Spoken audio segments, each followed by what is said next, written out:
Hi all, this is JP Hornick, and I'm the chair of the College Faculty Bargaining Team. I wanted to talk to you a little bit today about what the College Employer Council has been doing and some of the messaging they've been sharing with you. As predicted, last Monday, they called for a forced offer vote.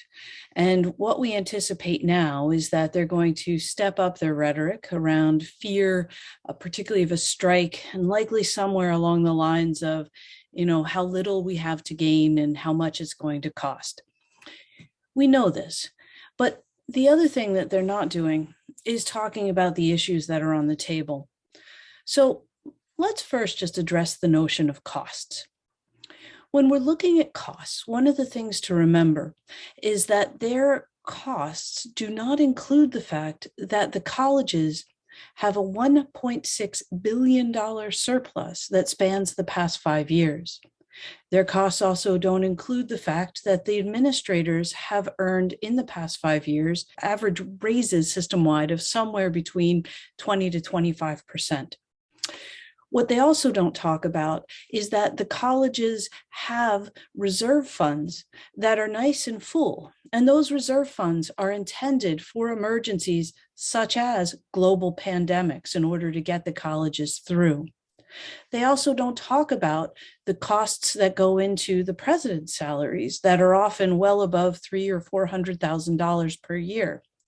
They don't talk about the costs that faculty have already absorbed under Bill 124.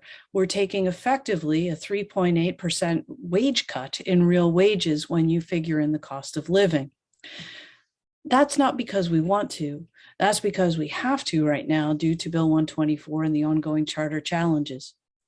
What the CEC also doesn't talk about, because it's not transparent at all, are their own costs. We can't figure out the salary that the CEO of the CEC, Graham Lloyd, or the Director of Labor Relations there, whether it's Peter McCarricker or Trish Appleyard, that none of them have public salary disclosures that are on record. What we do know is that if you want to find out more about how the CEC spends money, you can go and visit their offices right down on the Toronto waterfront.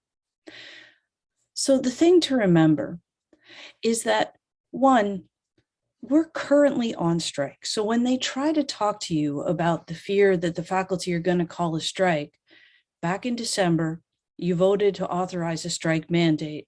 And the way that we chose to exercise that was through work to rule.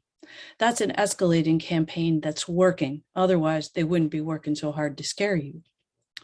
The other thing that you'd want to remember is that we have no reason to escalate to a strike anytime soon. What we're trying to mobilize toward together is to reject the forced offer vote.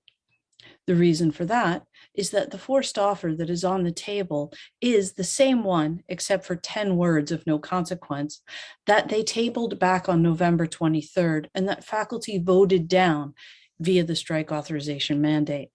So nothing has changed, and there is no additional pressure on faculty to accept this deal. The pressure is entirely on administration, which was the goal of work to rule, and the fact that they called the forced offer vote means that it's working. Rejecting the employer's offer means the deal will only get better. We will have language that will fight for around workload, precarity, contracting out, faculty consent to the use of our materials, and more time with our students. The fight that we're in right now is a fight we've been in for a long time. Fairness for all and quality education for our students. We have a vision, a better vision for the future of the college system. And we just have to hang together. We need to stand in solidarity together for the next few weeks, reject the employer offer, take away that last tool, and we're going to continue to bargain for better, as I know we can do. Thanks very much, and we'll see you again soon. Solidarity.